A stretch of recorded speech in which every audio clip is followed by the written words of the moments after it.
Chapter 3, The Letters from No One.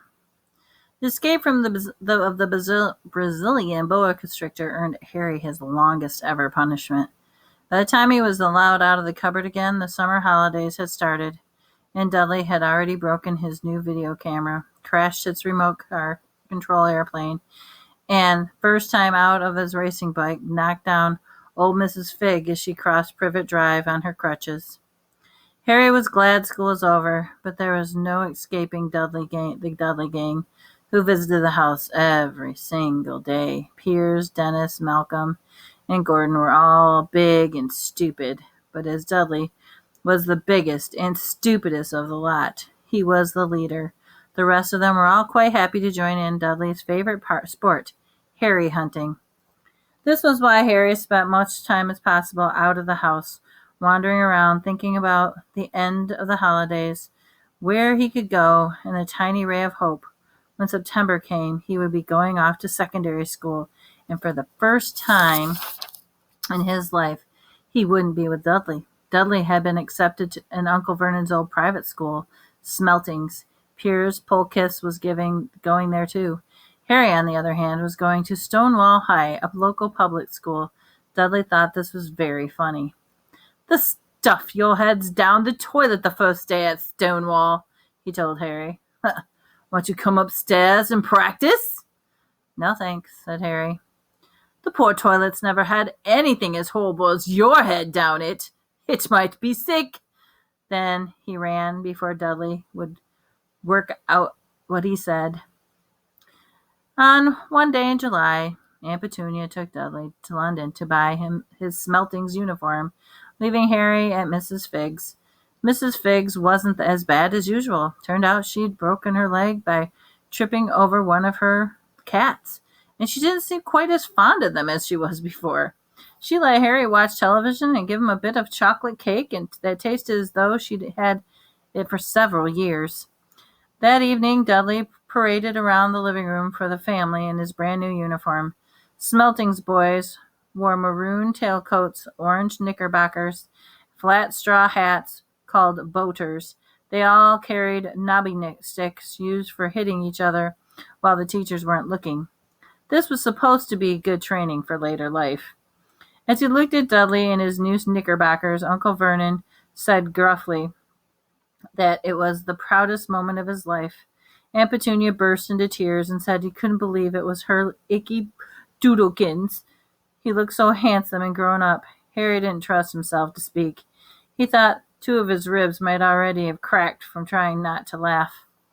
There was a horrible smell in the kitchen the next morning when Harry went in for breakfast. It seemed to be coming from a large metal tub in the sink.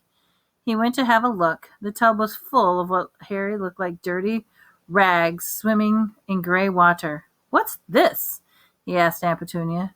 Her lips tightened as she always did, as if she dared to ask a question. "Your new school uniforms," she said. Harry looked in the bowl again. "Oh," he said.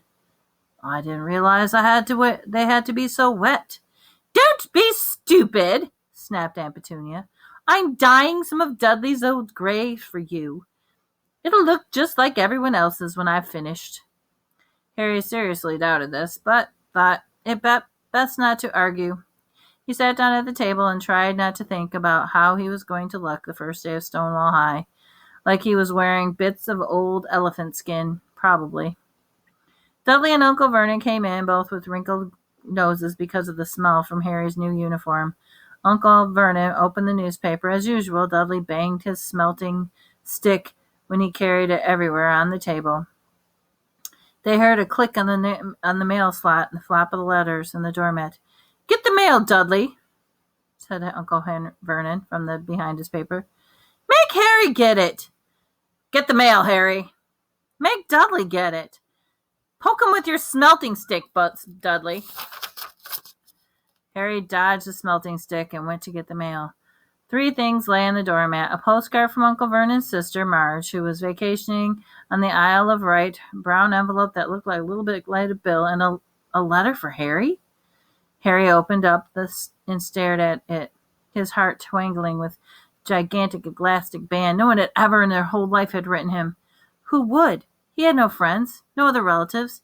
He didn't belong to he didn't belong to the library, and he'd never gotten rude notes asking him for books. Yet here it is.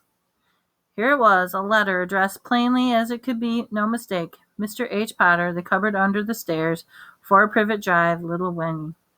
Surrey. The envelope was thick and heavy, made of yellowish parchment. The address was written in emerald green ink. There was no stamp. Turning the envelope over, his hand trembling, Harry saw a purple wax seal in the corner, with an eagle and a badger and a snake surrounding it with a large H. "Hurry up, boy!" shouted Uncle Vernon from the kitchen. "What are you doing? Checking your letter bombs?" "For letter bombs?" chuckled he at his own joke. Harry went back to the kitchen, still staring at his letter. He handed Uncle Henrik his bill and his postcard and sat down and slowly began to open the envelope. Uncle Henrik ripped open the bill, snorted in disgust, flipped over the postcard. "Oh, Mart is ill," he informed Aunt Petunia. "It's a funny whelk." "Dad," said Dudley suddenly. "Dad, Harry's got something." Harry was on the point of unfolding the letter, which was written in the same heavy parchment envelope, when it jerked sharply out of his hand by Uncle Vernon. "That's mine," said Harry, trying to snatch it back. "Who'd be writing you?" sneered Uncle Vernon, shaking the letter open with one hand and glancing at it. His face went from red to green faster than a set of traffic lights, and it didn't stop there. Within seconds, it was grayish and an odd old porridge. "Petunia," he gasped. Dudley tried to grab the letter to read it, but Uncle Vernon held it high above out of his reach. Aunt Petunia took it curiously and read the first line. A moment it looked as though she might faint. She clutched her throat and made a choking noise. "Vernon! Oh, my goodness, Vernon!" They stared at each other, seeming to have forgotten that Harry and Dudley were still in the room. Dudley wasn't used to being ignored, and he gave his father a sharp tap on the head with his smelting stick. "I want to read that letter," he said loudly. "I want to read it," said Harry furiously, "and it's mine." "Get out, both of you," croaked Uncle Vernon, stuffing the letter inside the envelope. Harry didn't move. "I want my letter," he shouted. "Let me see it," demanded Dudley. "Out!" roared Uncle Vernon. And then he took both Henry and Dudley to the scuffs of their neck and threw them into the hall, slamming the kitchen door behind them. Harry and Dudley promptly had a furious but silent fight over who to listen to the keyhole. Dudley won, so Harry, his glasses dangling from one ear, lay flat on his stomach to listen to the crack between the door. "Vernon," Aunt Petunia was saying, quivering voice, "look at that address. How could they possibly known where he slept? You don't think they've been watching us the house?" "Watching? Spying? They might be following us," muttered Uncle Vernon wildly. "But what should we do, Vernon? Should we write back? Tell them we don't want?" Harry couldn't see Uncle Vernon's shiny black shoes pacing down the kitchen. "No," he said finally. "No, we'll just ignore it. If they don't get any answer, yes, that's the best. We won't do anything. But I'm not having one in this house, Petunia. Didn't we swear when we took him in we'd stamp out that dangerous nonsense?" That evening, when he got back from work, Uncle Vernon did something that he'd never done before. He visited Harry in his cupboard. "Where's my letter?" said Harry, the moment Uncle Henrik squeezed through the door. "Who is writing me?" "No one." "It was addressed to you by mistake," said Uncle Henrik shortly. "I've burned it." "It was not a mistake," Harry said angrily. "It had my cupboard on it." "Silence!" yelled Uncle Vernon. A couple of spiders fell from the ceiling. He took a few deep breaths, and then forced his face into a smile with a quite painful look. "Yes, Harry, about this cupboard. Your aunt and I have been thinking you're probably getting a bit big for it. We think it might be nice if you moved into Dudley's second bedroom." "Why?" said Harry. "Don't ask questions," snapped his uncle. "Take this stuff upstairs now." The Dursleys' house had 4 bedrooms, one for Uncle Henrik and Aunt Petunia, one for visitors, usually Uncle Vernon's sister Marge, and one where Dudley slept, and one where Dudley kept all his toys and things that wouldn't fit into his first bedroom. It only took Harry one trip upstairs to move everything he owned from the cupboard to his room. He sat down on the bed and stared around him. Nearly everything in there was broken. The 2-month-old video camera was lying on top of a small working tank Dudley had once driven over, the next-door neighbor's dog. Then, in the corner, there was Dudley's first-ever television set, which he'd put his foot through when his favorite program had been canceled. Then there was a large bird cage, which had once held a parrot that Dudley had swapped at school for a real air rifle, which was up on the shelf at the end of all bent up because Dudley had sat on it. Other shelves were full of books. They were the only things in the room that looked as though they'd never been touched. From downstairs came the sound of Dudley's brawling at his mother. "I don't want him in there! I need that room. Make him get out." Harry sighed, stretched out on the bed. Yesterday he'd have given anything to be up here. Today he'd rather be back in the cupboard with that letter than up here without it. Next morning at breakfast, everyone was rather quiet. Dudley was in shock. He'd whacked his father with his smelting stick, been slick on purpose, kicked his mother, and thrown his tortoise through the greenhouse roof, and he still didn't have his room back. Harry was thinking about this time yesterday, bitterly, wishing he'd opened that letter in the hall. Uncle Henrik and Aunt Petunia kept looking at each other darkly. When the mail arrived, Uncle Henrik, who seemed trying to be nice to Harry, made Dudley go get it. They heard him banging things with the smelting stick all the way down the hall. "There's another one! Mr. H. Potter, the smallest bedroom, 4 Privet Drive." With a strangled cry, Uncle Vernon leapt up from his seat, ran down the hall. Harry right behind him. Uncle Vernon had to wrestle Dudley to the ground to get the letter from him, which made it difficult by the fact that Harry was grabbing Uncle Vernon around the neck from behind. After a minute of confused fighting in which everyone got a lot of the smelting stick, Uncle Vernon straightened up, gasping for breath with Harry's letter clenched in his hands. "Go to your cupboard. Your bedroom," wheezed at Harry. "Dudley, go. Just go." Harry walked round and round his new room. Someone knew he had moved from the cupboard, and they seemed to know that he hadn't received his first letter. Surely that meant they'd try again, and that time he'd make sure they didn't fail. He had a plan.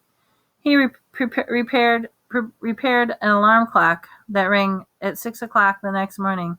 Harry turned it off quickly, dressed silently, and mustn't wake the Dursleys, and he stole downstairs without turning on any of the lights. Then he was going to wait for the postman on the corner of Privet Drive, and the letters and the number 4, give them first. His heart hammered as he crept across the dark hall on the front door. "Ah!" Harry leapt into the air. He had trodden on something big and squishy on the doormat. Something alive. Lights clicked on the upstairs. Then, to his horror, he realized the big squishy something had been his uncle's face. Uncle Vernon had been lying on the front of the door in his sleeping bag, clearly making sure Harry didn't do exactly what he'd been trying to do. He shouted at Harry for half an hour and then told him to go back to make a cup of tea. Harry shuffled miserably off into the kitchen, and this time, when he got back, the mail had arrived right into Uncle Vernon's lap. Harry could see 3 letters addressed in green ink. "I want," he began, but Uncle Henrik was tearing up the letters into pieces before his eyes. Uncle Henrik didn't go to work that day. He stayed home and nailed the mail door slot shut. "See," he explained to Aunt Petunia through a mouthful of nails, "if they can't deliver, then they'll just give up." "I'm not sure that'll work, Vernon." "Oh, these people's minds work in strange ways, Petunia. They're not like you and me," said Uncle Vernon, trying to knock one nail with a piece of fruitcake that Aunt Petunia had just bought him. On Friday, no less than 12 letters arrived for Harry. As they couldn't go through the mail slot, they had been pushed under the door in the sides, and a few even through the small window on the downstairs bathroom. Uncle Vernon stayed at home again. After burning all the letters, he had got a hammer and nails and boarded the cracks around the front door so that no one could get out. He hummed "Tiptoe Through the Tulips" as he worked and jumped at small noises. On Saturday, things began to get out of hand. 24 letters to Harry found their way into the house, rolled up and hidden inside 24 eggs that were confused the milkman had handed Aunt Petunia through the living room window, while Uncle Vernon made furious telephone calls to the post office. The dairy trying to find someone to complain to. Aunt Petunia shredded the letters in the food processor. "Who on earth wants to talk to you this badly?" asked Harry in amazement. On Sunday morning, Uncle Vernon sat down at breakfast table looking rather ill but happy. "No post on Sundays," he reminded them cheerfully, and he spread the marmalade on the newspapers. "No darn letters today." Something came whizzing down the kitchen chimney and spoke and caught him sharply in the back of the head. Next moment, 30 or 40 came pelting out of the fireplace like bullets. The Dursleys ducked, but Harry leapt into the air, trying to catch one. "Out! Out!"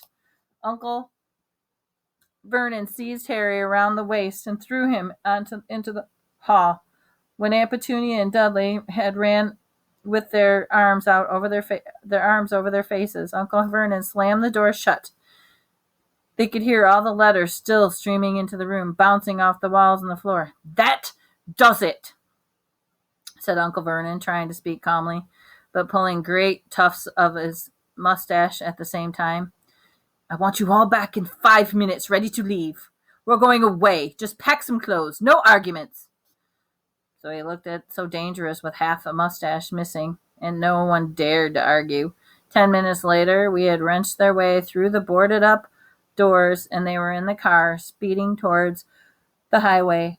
Dudley was sniffling in the back seat, and his father had hit him around the head for holding them up while they tilted to peck at the television, VCR, and the computer in his sports bag. They drove, and they drove, and they drove, and Aunt Petunia didn't dare to ask where they were going. Every now and then, Uncle Vernon would take a sharp turn and drive in the opposite direction for a while. Shake 'em off, he would mutter whenever he did this. He did not stop or eat or drink all day. By nightfall, Dudley was howling. He had never had such a bad day in his whole life. He was hungry. He missed 5 television programs he wanted to see, and he had never gone this long without blowing up an alien on his computer. Uncle Vernon stopped at the last outside gloomy-looking hotel in the outskirts of the big city. Dudley and Harry shared a room with twin beds and damp, musty sheets. Dudley snored, but Harry stayed awake, sitting in the window, still staring out at the lights of passing cars and wondering. They are stale cornflakes and cold tinned tomatoes for toast for breakfast the next day. They had just finished when the owner of the hotel came to their table.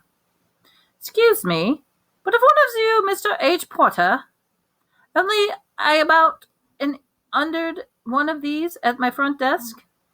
She held up a letter so they could read the green ink address. "Mr. H. Potter, room 17, Railview Hotel, Cokeworth." Harry made a grab for the letter. Uncle Vernon knocked his hand out of the way. The woman stared. "I'll take them," said Uncle Vernon, standing up quickly, following her from the dining room.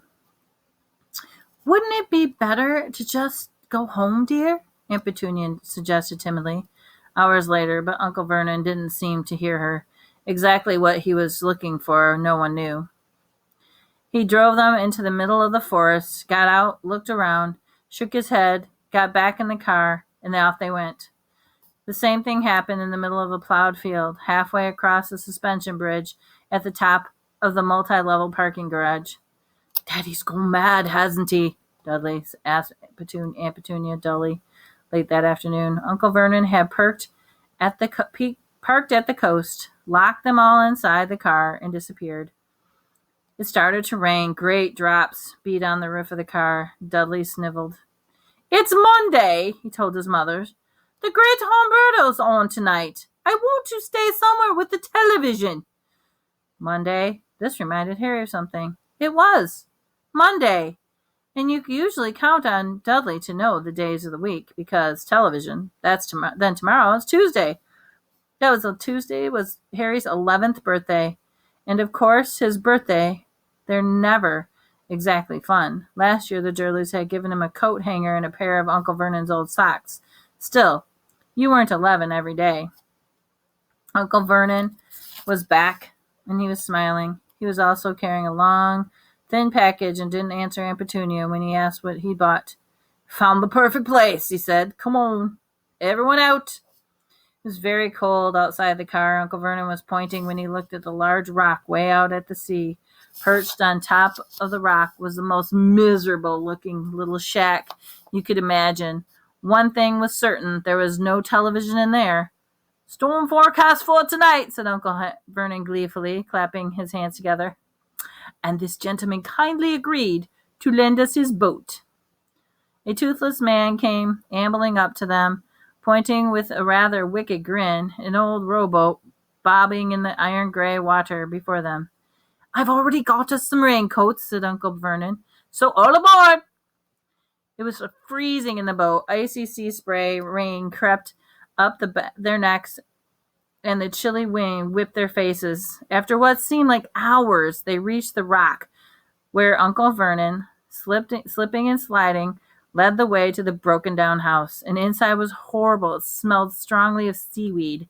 The wind whistled through the gaps of the wooden walls, and the fireplace was damp and empty, and there was only 2 rooms. Uncle Vernon's rations turned out to be a bag of chips and 4 bananas. He tried to start a fire, but the empty chip bag just smoked and shriveled up. Could do with some of those letters now, eh? He said cheerfully. He was in a very good mood. Obviously, he thought nobody stood a chance of reaching them here in the storm to deliver his mail. Harry privately agreed, though the thought didn't cheer him up at all. At night, when this promised storm blew up around them, spray from the high waves splattered the walls of the hut, and the fireplace wind rattled the filthy windows. Aunt Petunia found a few moldy blankets in the second room and made them for a bed for Dudley on the moth-eaten sofa. She and Uncle Vernon went off to the lumpy bed next door, and Harry was left to find the softest bit of floor he could. So he curled up under the thinnest, most raggedest blanket of all. The storm raged more and more ferociously. At the night went on, Harry couldn't sleep. He shivered and turned over, trying to get comfortable, his stomach rumbling with hunger. Dudley's snores were drowned out by the rolls of thunder, and that started near midnight.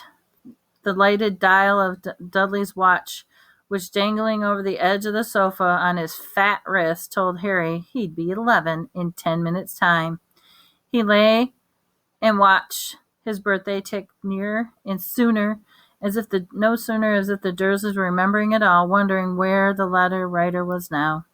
5 minutes ago, Harry heard something creak outside. He hoped the roof wasn't going to fall in, although it might be warmer if it did. 4 minutes to go. Maybe the houses on Privet Drive would be so full of letters when they got back that he'd be able to steal one somehow. 3 minutes to go. Was that the sea slapping hard on the rock like that? And 2 minutes to go. That was the funny crunching noise. What? Was a rock crumbling into the sea?